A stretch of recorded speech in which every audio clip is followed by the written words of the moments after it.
Добро дојдовте во 25-тото издание на Тајната на успехот. Тајната на успехот се серијал подкасти за женско предприемништво, кои се дел од проектот Национална платформа за женско предприемништво.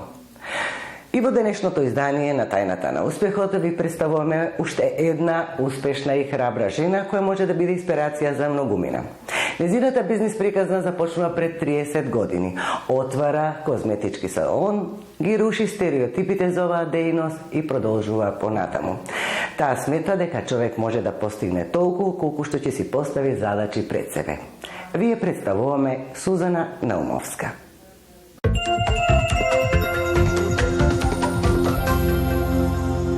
Сузана, добро дојдовте во Тајната на успехот. Добро ве најдов, поздрав од Охрид, бисер на Балкан, од градот на среќата, светлината, вториот Ерусалим, ево од југозападниот регион. Ете, Бога. Националната платформа за женско предприемништво ве назначи за координатор на хабот за југозападниот плански регион. Што значи ова функција и кои се првите чекори што ќе ги преземете во наредниот период? Знаете, секоја функција значи одговорност, што значи дека треба да ги координирам сите општини, да ги детектирам сите жени предприемачи во југозападниот регион, да се детектираат проблемите и позитивните работи, за да може да ги спроведиме плановите на националната платформа. Зад вас се 3 децениско искуство како предприемач. Колку ова искуство е основа за активностите што треба да ги преземете како координатор на југозападниот плански регион? Како не 30 години менаџирање во предприемништво, а сега сублимирање на сите тие производи во овој сектор, значи за мене, значи и одговорност и предизвик, да ви кажам. Со што јас се соочив пред 30 години, 90-тите години, значи кога немаше жени предприемачи да излезете од јавна администрација, од државен сектор и да имплементирате нова идеја на пазарот, која ќе биде прифатена, беше, да ви кажам, многу тешка борба. Значи не започнува едноставно вашата бизнес приказна. Не започнува, да ви кажам. И како продолжува, како ја градевте и зида? Сега ќе кажам, како лаборант работев во државната болница година дена и не добивме решение за континуирана работа. Јас кажав дека ќе излезам и сите, мислам, буквално беа фрапирани дека мојот личен проблем акнозна кожа го претвори во професија. Поддршката беше само од дома, мала финансиска, каде требаше многу труд и креативност за да се имплементира на пазарот. Започнавте скромно со, рековте, 20 на квадрат и работен простор. Започнав скромно, сама на 21 година, која ќе праша која е газдарицата, ќе каже страмежливо јас.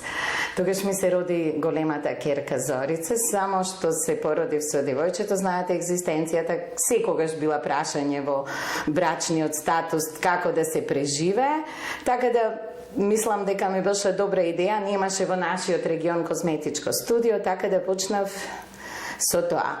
Понатака развивав политика и развој сама, ме викаа често во радио и телевизија, бидејќи беше нова идеја, беше доста примамлива.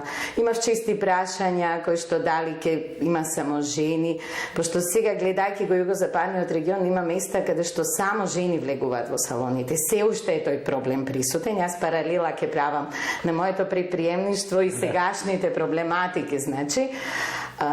Водев сама емисија, креирав работнички универзитет, ме повика да држам часови па за новата професија, бидејќи се појави зголемен интерес. Креирав сама учебник некој, основа на козметичко занимање. Со тоа чисто ќе ме праша, си стварате самата конкуренција. Да, стварав конкуренција, но и политика за развој во собствениот бизнис. Значи го истражував пазарот, правев работна сила, најдобрите ги задржував за себе, а другите нормално правеа конкуренција. Кој беше спремен, млад, веќе имаше пример за предприемач, можеше самостојно да отвори дуќан. Значи вие обучувавте и нови кадри кои го продолжуваат овој бизнис, што во ваше време беше нов и среќа што е брзо и лесно се прифати. Споменавте дека предавате на Работничкиот универзитет во Охрид. Кај е вашето искуство? Колку кадри од таму излегуваат? Колку се задоволни од она што го нудите? Од Работнички универзитет имавме секогаш 2 курсеви по 3 месеци, кои што идеа од 20 до 40 ученици имавме во годината, а исто така и во средното училиште правиме обука бизнес секторот. Сега знаете дека се воведе и дуално образование, каде повеќе треба учениците да посетуваат приватен сектор за да извадиме кадар подобар на пазарот, што значи дека во моето 30 годишно работење поминале над 2000 ученици кои што дел од нив имаат салони, дел се дисперзираат низ Европската унија како готов кадар. Клиентите ве нарекуваат, тоа го слушнав, како дама со железна рака и со свилена ракавица. Што значи, колку тоа значи задоволен клиент или нешто трето? Тоа значи има двојно мислење, да ви кажам, го добив од еден французин кој што рече жена со челична рака и свилена ракавица има стварно голема моќност кога го даде своето објаснување. Жена мајка, жена челична која се бори на пазарот за да биде успешна, а во исто време работи во една нежна професија, суптилна, дарува љубов, нежност, убавина. Дел од моето мото во изида е допирот на телото прераснува во допир на душата. Колку националната платформа, вие сте координатор, но зборуваме општо, колку националната платформа е поддршка за жените предприемачи во однос на размена искуства, во однос на информации дополнително што ги имаат потреба бизнисменките? Како не, јас одејќи по општините, по невладиниот сектор, по организации на млади, сватив дека општините прв пат ево ќе ги отворат вратите. Општина Охрид кажа една мимоза Поповска Одеса дека после 21 година жените вака јавно се примени во општина да си ги искажат своите проблеми. Значи ние направивме еден состанок каде сите кажувајќи ги проблемиве дека треба да ги детектираме, да одиме дури на терен да ги најдеме жените во рурална средина предприемачи и некако има финансиска помош во нашиот регион која не е доволно искористена. Се надевам дека платформата сега ќе ги обедини, ќе ги исцрпи финансиските ресурси и ќе помогне жената да се подигне на едно повисоко економски да зајави. И да ги охрабрите за да можеби некои веќе и сакат, но на овој начин може да се охрабрат жените да започнат собствен бизнес. Како не жените почнаа да се јавуваат, една веќе отвори собствен бизнес со рачна изработка на накид Охрид во старата чаршија, мотивирајќи се од ваквиот ево пример. Често држам мотивацијски говори, каде што стварно луѓето кои ќе видат еден пример, што све ние сме поминале, дека не е тоа лесно, но ние денес им пружиме помош, имаат административна, финансиска, едукативна, ево дигитализацијата ќе биде исто како помош на жената предприемач. Мислам дека она што ние сами го одевме, немаше добавувачи, немаше пазар, ние сами креиравме политики за развој, пласиравме нови идеи, ги едуциравме луѓето. Сега тоа е стварно, мислам, на тацна. Многу скратен пат. Многу е скратен и мислам само треба да го земат во рака. Сите жени кои што имаат можност да бидат предприемачи. Кога да ве представуваме, да кажеме дека зад вас се многу бройни проекти од меѓународни организации, од домашни институции кои сте ги спроведувале и кои доживеале успех. Што би кажале за оваа тема? Што она што ви останало најголем впечаток? Многу интересно. Значи, во овие проекти се поврзани Бирото за вработување, Средното училиште, Кузман Шапкарев, исто до животното учење. Прво им пруживме рака на социјални случаи на жени, самохрани мајки, кои што ги сфрливме како продукт на пазарот. Тоа беше проект на Министерство за социјала и труд и АВРМ и Средното училиште. Чи на неколку пати работевме на такви проекти. Општина Охрид исто даде придонес преку работнички, ги еманципиравме жените, можеше да биде родова еднаквост. UNDP исто така регионално ми даде проект каде 50% ги вработивме, 50% се вратија во собствените градови да отворат собствен бизнис и Еразмус проектот, бидејќи со ваквите добри практики, Италија отидовме чивите веќе во Рим, покажавме како дека и ние можеме козметика без толкави ресурси на располагање, на кабинети, и школи, да дадеме со вештина, умештеност, вештина и храброст, да дадеме добар профил на деца, каде што Еразмус луѓето од Рим ни се вратија тука и стварно имавме една голема поента хумана. Одевме на гериатрија, ги средувавме онколошките пациенти и лицата кои што им треба помош, значи правевме нега, почешување, педикир, маникир, масажи, се она што им беше потребно во нивниот центар. Да, хумен пристап и она што треба да го направи секоја жена, секоја личност. Ве сметаме за успешна жена, но би сакала да знаеме од ваш аспект колку е данокот што треба да се плати на успехот. Најгорката тема, кога бев 2009 избрана од ГИС за успешна жена, 10 минути се презентиравме позитивно, но кога стана уредничката на Комплетна да кажеме тешкотиите, да ви кажам, тогаш треба многу да зборуваме. Цените се високи, но многу жени се спремни да ги платат. Вие си одвојувате од вашето собствено време, за да им дадете и на децата и на сопругот. Ништо не кратите, на бизнисот давате максимално, слободното време го користите и да живеете и да работите. Кога излегувам надвор, вие како промотор сте, како маркетинг, вие луѓето ве застануваат, ве прешуваат за вашата професија, закажуваат термини, вие не можете тоа да го избегнете. И така учите.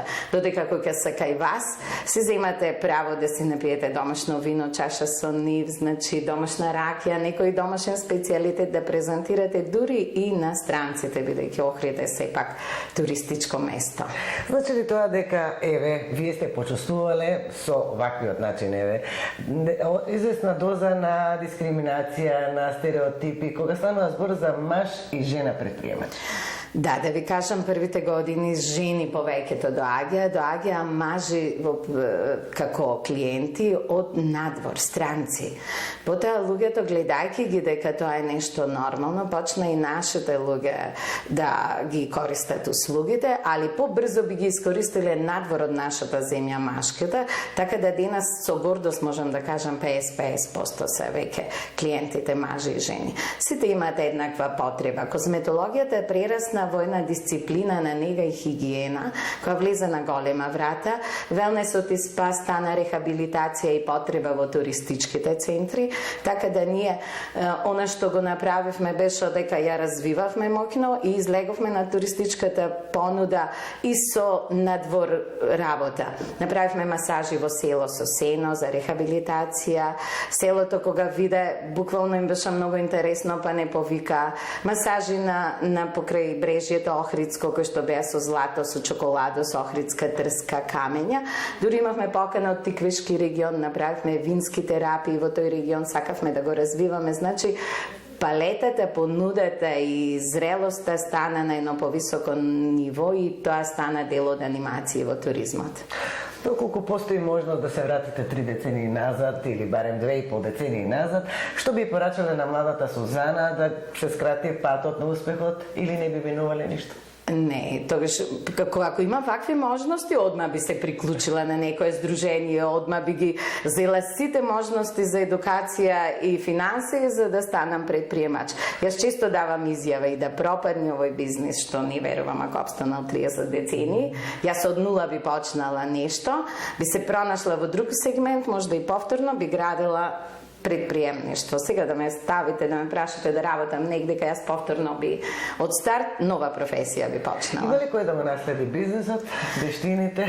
Да, бенефитот е така е што мојата мала керка на изненадување, се повеќе мислевме големата, но малата керка отиде на физиотерапија, се запиша на Државниот универзитет во Скопје, заврши и сега е наследник на фирмата, нормално со нови протоколи, нови визии, сега така како млад предприемач почнувам малку да го менува стилот од традицијата. Не е за сигурно ќе иде полесно, има од кој да учи, има од кој да согледува и да продолжи понатаму. Што е оно што најмногу ве исцрпува во вашата професија и кои се начините што на кој начин се релаксирате едноставно? Знаете, кога треба нешто да се докажете, а не му е времето, ве исцрпува, ви објаснувате, луѓето не ве разбираат, но дојде момент кога ево сите нешто разбираат, имаат потреба од вас. Во почетокот ме шиканира, а после вика во право време сте отвориле бизнес, значи треба да бидете секој стрплив. Или ќе донесевме нова технологија, на пример, на пазарот и требаше неколку години луѓето да прочитаат во медиуми, да се развие сето тоа, да го прифатат. Но сега мислам дека интернетот, социјалните мрежи го прават тоа многу побрзо и полесно можеме да се искажеме во секторот. Што би им порачале на младите девојки и жени што сакаат да започнат со собствен бизнис, се двоумат, дали се тоа од немање храброст, финанси или од некои други причини? Јас би им кажала и малку да имаат вештини во себе и креативност и позитивна енергија да пристапат кон предприемништво, бидејќи светот на предприемништво ќе им понуди шареноликост во нивниот живот, буквално контакти, патувања, личен развој и финансии кои што повторно ќе им бидат бенефит за развој на сопствениот дом, семејството да оди напредок да доживеат во сите сфери. Значи јас викам никој да не се колеба и без разлика да не ги слушаат. Подобро да се греши отколку да не се проба. Подобро. Јас не верувам дека некој ако има идеја, ево и во ова кризно време гледам дека луѓе храна продаваат, на било каков начин жени наоѓаат да се промовираат на пазарот и се успешни, било како. Ако вие само се колебате и не превземате никаков чекор, нема да знаете патот до успехот каков е. А секој човек постигнува успех онолку колку што очекува од самиот себе. Тоа е вашата девиза. Би го заокружиле овој разговор со плановите за овој иднина. Плановите за воиднина се поголеми, малку короната ми направи застој. Имам свој собствен плац со поглед на езеро во рурална населба, па можеби велнес и спа со една нота на охридското одбележје. Да се искористат охридските тревки од галичица, можда еколошки материјали, дрво, камен, велнес и спа на отворено кој ќе ја допри душата на странецот преку традицијата. Па и на домашните туристи. Па и на домашните, да ви кажам, во последно ни со тие стварно, мислам, најдраги гости, бидејќи луѓето почнаа да ја откриваат Македонија сега во короната и многу интересно што све за нашата земја убава слушаме од нашите домашни туристи. Сузана, благодарам за учеството во тајната на успехот. Ви посакувам остварување на овие планови и средба во некоја друга прилика. Ми беше чест и задоволство со вака успешни жени и ова приказна се надевам ќе биде мотивирачка и може секој буквално да дојде Охрид да не посети, не мора да користи услуга, може да добие мотивација од нашата работа. Проверете не директно во нашето студио во Охрид. Ви благодарам. Благодарам.